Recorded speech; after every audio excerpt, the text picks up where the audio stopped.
warahmatullahi wabarakatuh. Halo rekan dan rekanita, apa kabar semuanya? Senang sekali bisa kembali menyapa rekan dan rekanita Nusantara di podcast online Baca Papohong pimpinan anak cabang Ibnu IPB Kecamatan Pasrepan. Podcast online hemat, optimis, dan bergaya.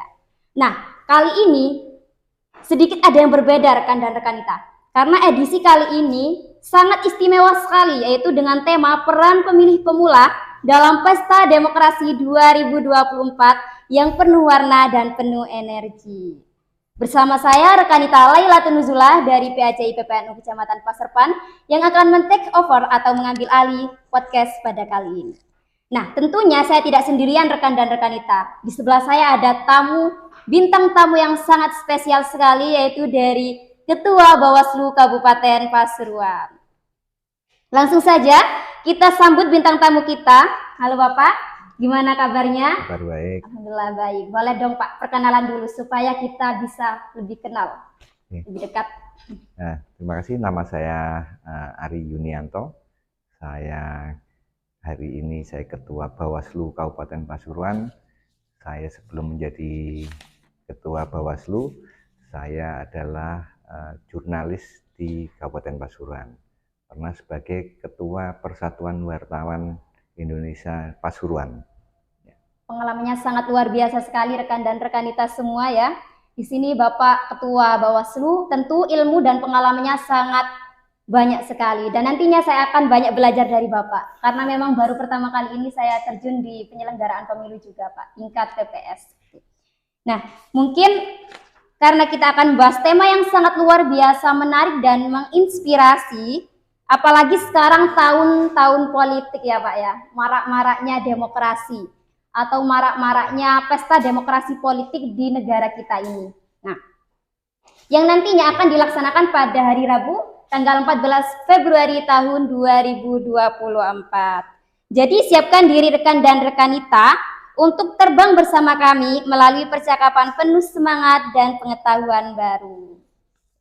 Sebelumnya Bapak, di sini sibuk-sibuknya ya. Alhamdulillah, terima kasih kepada Bapak Ari yang telah bersedia mampir di podcast Baca Papohong pimpinan anak cabang Kecamatan Pasrepan. Terima kasih Bapak sudah menyempatkan di waktu sibuk-sibuknya Bapak ya. Ya. Tadi dari mana Pak? Hari ini ada 2 kegiatan. Tadi dengan satu media di Pasuruan, kita juga ada diskusi tentang pemilu juga. Kemudian setelah itu saya ke kegiatan di PGRI, ada konferensi kerja PGRI. Di sana kami menyaksikan teman-teman dari organisasi guru ini mendeklarasikan netralitas ASN. Nah, ini yang ketiga, dan nanti yang keempat nanti ada kegiatan sosialisasi dengan dari relawan pasangan calon. Nah, kami nanti di sana akan memberikan materi tentang saksi pada pemilu yang akan datang. Baik Pak.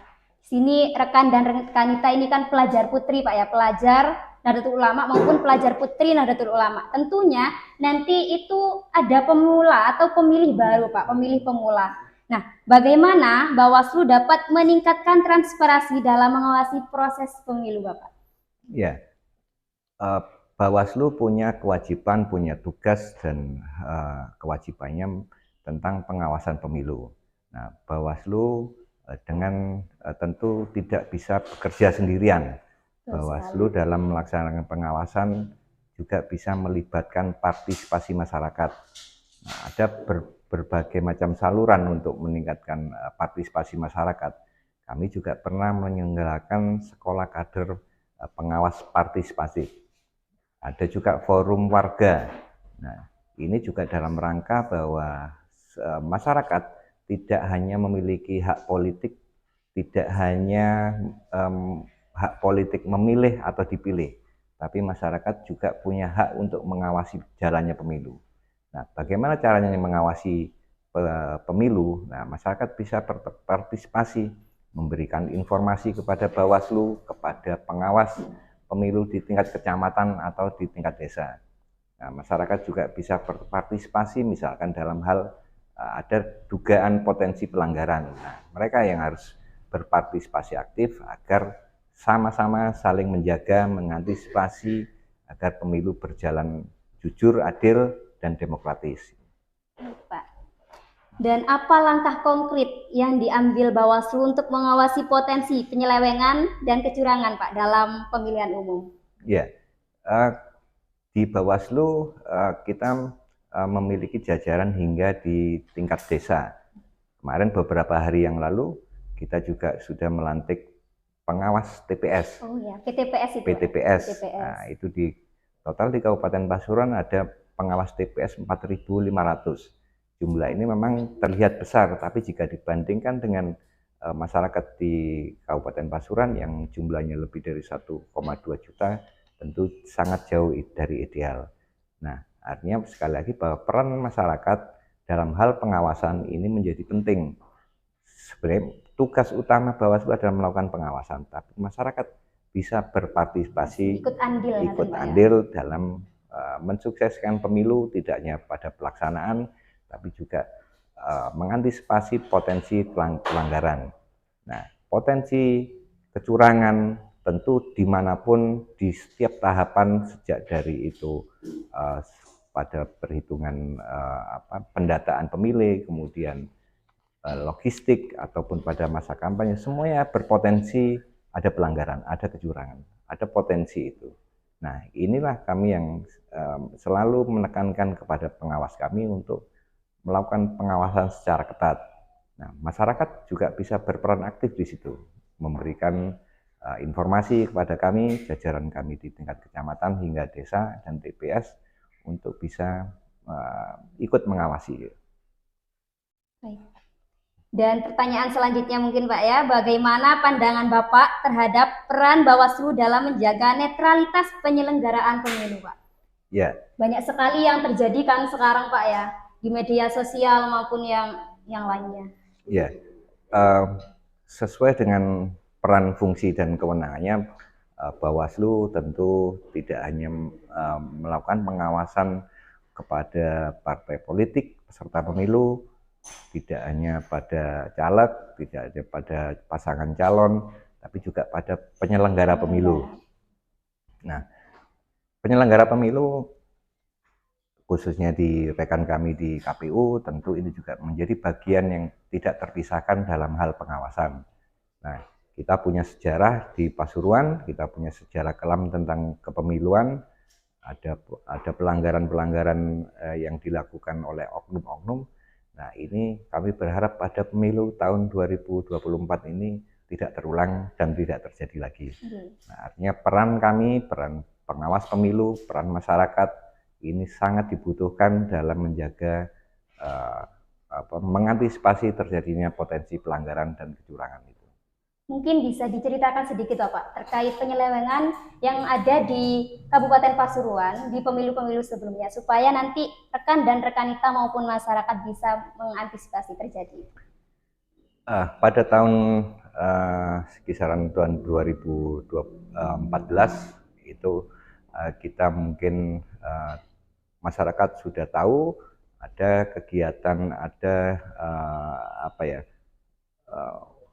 salah satu bentuk kecurangan adalah pengaturan jumlah perolehan suara.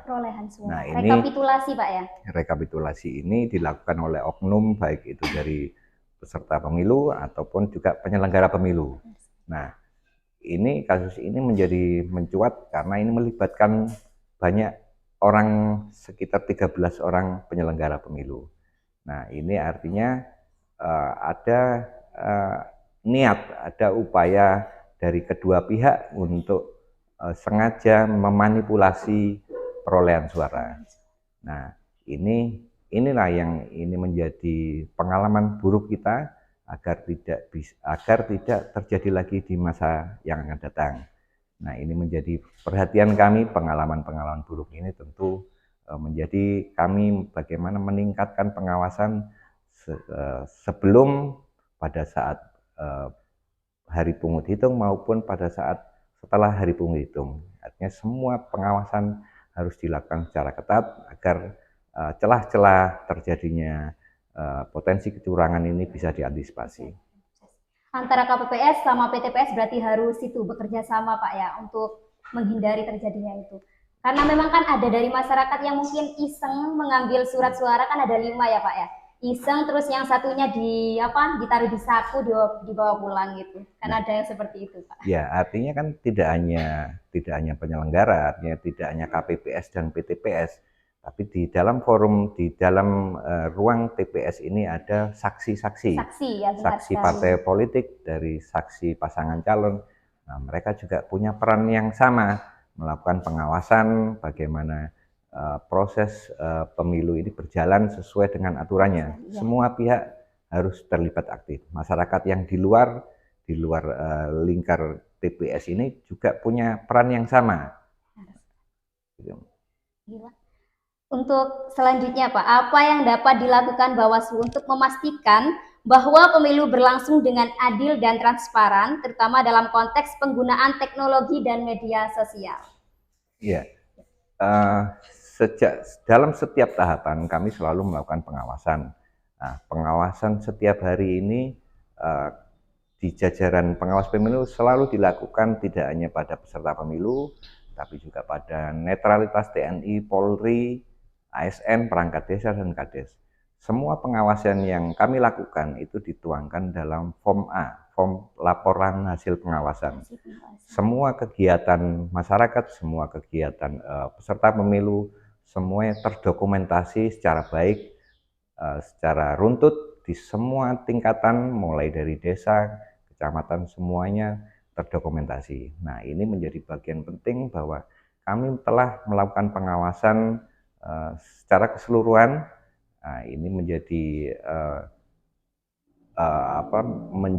poin bagi kami nanti pada saat melakukan penilaian bagaimana pemilu berjalan jujur, berjalan demokratis. Nanti pada saatnya Bawaslu akan memberikan penilaian itu. Nah, artinya jika kemudian dikaitkan dengan hari ini yang media sosial itu juga tidak luput dari pengawasan kami. Artinya di media massa, media sosial, semuanya kita lakukan pengawasan. Nah, mekanisme pengawasan tentu saja kita juga melibatkan tim Pokja kampanye, tim Pokja cyber, melibatkan dinas Kominfo, dinas kemudian dari kepolisian, kejaksaan, semuanya terlibat dalam rangka pengawasan baik itu di daring maupun luring. Apa pesan atau nasihat yang ingin Bapak sampaikan untuk pemilih pemula, rekan dan rekanita Nusantara mendapatkan informasi yang objektif dan seimbang tentang kandidat dan isu-isu yang dipilih, Pak? Ya, tentu para pemilih pemula harus banyak belajar, harus banyak membaca, tidak saja dari media sosial ya, karena media sosial itu kebanyakan pada saat ini adalah hanya potongan-potongan. Nah, saya tentu berharap agar semua masyarakat, terutama di kalangan milenial, juga bisa melihat rekam jejak baik itu pasangan calon, kemudian calon legislatif. Nah, artinya mereka punya bahan, punya pemikiran dan pengetahuan siapa yang akan dipilih. Bukan karena dia trending di media sosial, bukan karena yang sifatnya itu tampilan-tampilan saja di media sosial, yang itu belum tentu kebenarannya. Jadi saya tentu berharap agar para pemilih pemula yang hari ini sangat familiar dengan media sosial juga meluangkan waktu untuk bisa membaca, mempelajari visi misi pasangan calon, melihat rekam jejaknya. Nah, ini yang bisa menjadi modal ketika mereka, teman-teman milenial ini, menentukan pilihannya. Secara luber Pak ya, langsung, umum, bebas, rahasia, jujur, dan adil. Terus selanjutnya, menurut Bapak, seberapa penting suara pemilih pemula Pak pada saat pemilu tahun 2024 yang nanti akan dilaksanakan tanggal 14 Februari? Sangat penting, jadi sebenarnya bukan hanya pada pemilih pemula, tapi juga seluruh masyarakat yang memiliki hak pilih. Hanya saja pada saat ini pemilih pemula khususnya kalangan milenial jumlahnya lebih besar. Artinya peran mereka sangat dibutuhkan, sangat bisa menentukan arah bangsa ini selama 5 tahun ke depan. Nah, momentum ini pemilu yang akan datang tentu juga menjadi tantangan bagi kami di penyelenggara pemilu, karena pada saat hari pungut hitung itu adalah hari kasih sayang yang saya pikir teman-teman milenial ini kebanyakan merayakan itu. Iya, Pak. Jadi kami berharap kalangan teman-teman dari kalangan milenial ini silahkan jika ikut merayakan hari kasih sayang, hari Valentine, tapi gunakan hak pilihnya lebih dulu. Pilihnya terlebih dahulu, karena itu sangat berarti Pak ya untuk Indonesia, negara kita. Untuk selanjutnya, apa pesan atau nasihat yang ingin Bapak sampaikan kepada pemilih pemula lainnya yang mungkin merasa ragu dan kurang yakin dalam memilih, Pak? Ya, memilih adalah hak masing-masing. Masing-masing. Memilih, masyarakat boleh memilih atau menggunakan haknya.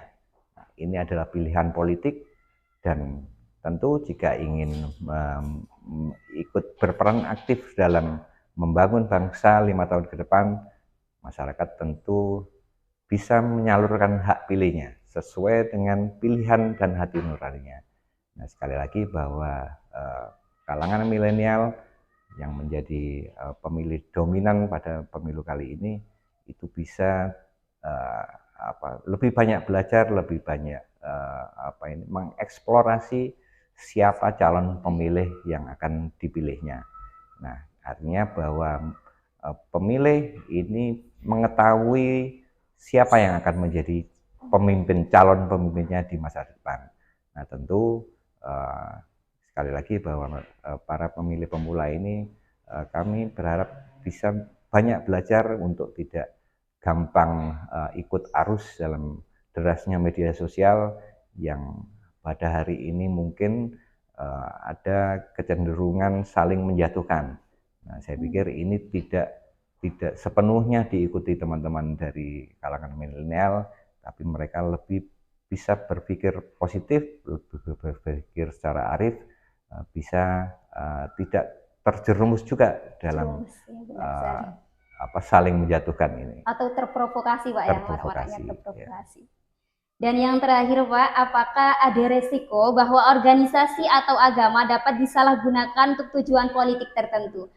Terus bagaimana untuk mengatasi seperti itu, Pak? Permasalahan seperti itu? Saya pikir potensi penyalahgunaan semuanya bisa terjadi, baik itu organisasi, massa, organisasi keagamaan, semuanya sangat mungkin terjadi potensi itu. Nah, artinya bahwa komitmen masyarakat, komitmen ini harus saling menjaga agar tidak terjerumus pada kegiatan-kegiatan yang itu sebenarnya justru merugikan kita sendiri. Jangan kita membawa hal-hal agama, membawa yang sara, misalkan politik identitas, itu sebaiknya dihindarkan agar tidak semakin menjerumuskan masyarakat dalam pertentangan-pertentangan yang sifatnya sesaat. Mungkin yang terakhir sedikit kata mungkin ya Pak untuk mengakhiri, untuk menghimbau dari rekan dan rekanita pemilih pemula untuk memilih nanti di hari Rabu tanggal 14 Februari tahun 2024. Sekali lagi bahwa ini adalah momentum kita bersama, momentum demokrasi. Pemilu menjadi salah satu sarana untuk proses demokrasi. Nah, ini adalah momentum kita bersama. Kita turut berpartisipasi aktif, menyalurkan hak pilihnya untuk menentukan arah dan bangsa 5 tahun ke depan melalui calon-calon pemimpin kita. Maka silakan masyarakat menyalurkan hak pilihnya sesuai dengan hati nurani, dan tentu saja calon-calon yang akan dipilih memiliki integritas, yang memiliki komitmen untuk membangun bangsa ini menjadi lebih baik. Baik, terima kasih Bapak. Dan jangan lupa untuk rekan dan rekanita Nusantara, jangan lupa menggunakan hak pilihnya pada tanggal 14 Februari tahun 2024. Karena satu suara dari rekan dan rekanita, semuanya menentukan masa depan Indonesia. Baik, saya akhiri. Wassalamualaikum warahmatullahi wabarakatuh.